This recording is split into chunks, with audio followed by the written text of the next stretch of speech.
আসসালামু আলাইকুম। কেমন আছেন সবাই? আশা করি সবাই ভালোই আছেন। আমিও আল্লাহর অশেষ রহমতে অনেক ভালো আছি।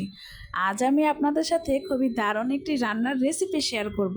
তাহলে চলেন দেখা যাক আজকে কি রান্নার রেসিপি আপনাদের সাথে শেয়ার করতে যাচ্ছি। আজকে আমি আপনাদের সাথে শেয়ার করতে যাচ্ছি খুবই দারুণ, মজাদার এবং খুবই সুস্বাদু একটি সবজির ভাজি রেসিপি, যেটা আমি হোটেলের স্টাইলে রান্না করে দেখাবো। তাহলে চলেন শুরু করা যাক।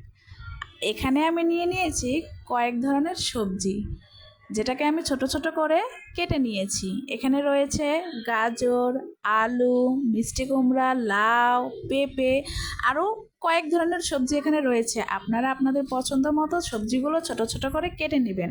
আজকে আমি অনেকগুলো সবজি রান্না করব, সো আপনাদের সাথে শেয়ার করি। তো সবজিগুলোকে আমি সুন্দর করে ধুয়ে একটি বড় হাঁড়িতে নিয়ে নিয়েছি। এই যে দেখেন, আমি সুন্দর করে এটাকে ধুয়ে নিয়েছি। এবার আমি এটাকে চুলায় বসিয়ে দিব। এটাকে আমি চুলায় বসিয়ে দিয়ে চুলার জালটা ধরিয়ে দিব। এবার আমি এটার সাথে যা যা মিক্স করব সেটা আপনাদের দেখাচ্ছি। এটা হচ্ছে পেঁয়াজ কুচি, কিছু পেঁয়াজ কুচি আমি এটার সাথে দিয়ে দিব। সাথে দিয়ে দিব সয়াবিন তেল। একটু বেশি পরিসরেই দিলে দেখা যায় টেস্ট একটু ভালো আসে, যেহেতু আমি একটু বেশি বেশি করছি। এরপর আমি এটার সাথে দিয়ে দিব লবণ। আপনারা আপনাদের টেস্ট অনুযায়ী লবণটা দিয়ে দিবেন। আমি আমার মতো দিয়ে দিচ্ছি। এরপর আমি এর মধ্যে দিয়ে দিব কিছু শুকনো লঙ্কার গুঁড়ো।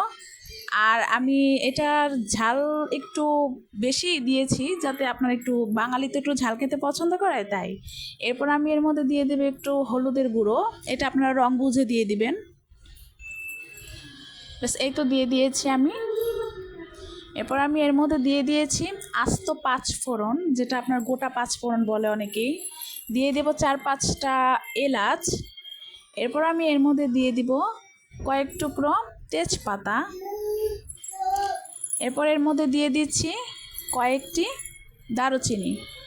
এবার সামান্য একটু পানি অ্যাড করে সুন্দর করে নাড়াচাড়া দিয়ে নিব। এটাকে একটু ভালো করে মিক্স করতে হবে, যাতে সব কিছুর সাথে আর কি ভালো মতো মিক্স হয়ে যায়। মিক্সটা হয়ে যাওয়ার পর আমি এটাকে সুন্দর মতো ঢেকে রেখে দিব। সামান্য একটু আদা বাটা দিয়ে দিব, যাতে একটু ফ্লেভারটা সুন্দর আসে। ঢাকনা দিয়ে দিয়েছি। কিছুক্ষণ পর আমি এটাকে আবার নাড়াচাড়া করব। 10 থেকে 15 মিনিট পর, 10 থেকে 15 মিনিট পর আমি এখানে এসেছি। দেখেন, এই যে আমার ভাজিটা এখন আমি আবার নাড়া দেব, মিক্স করে নিব ভালো করে।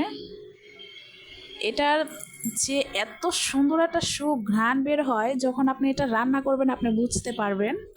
এটা খুবই টেস্টি হয় এবং খুবই মজাদার হয়। বিশেষ করে এটার ঘ্রাণটা এতটাই সুন্দর, যেটা আমি রান্না করি, তাই মানে আর কি আমি বলতেছি, যখন আপনি রান্না করবেন হয়তো ফ্লেভারটা আপনিও পাবেন।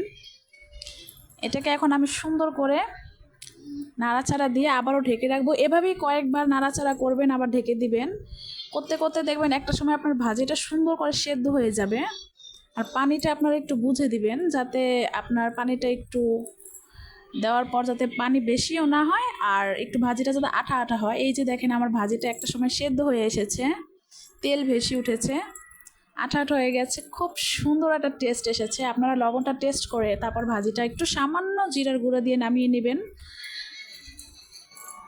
এখন আমি ভাজিটা নামিয়ে নেব। এটা আপনারা গরম ভাত অথবা রুটি যাই দিয়ে খান না কেন, অসাধারণ এটা খেতে। প্লিজ বাসায় একবার ট্রাই করে দেখতে পারেন। সো রেডি, দেখেন আমার হোটেলের স্টাইলে ভাজি রেসিপি।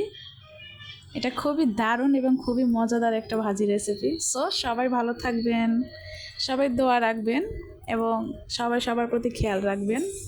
আল্লাহ হাফেজ।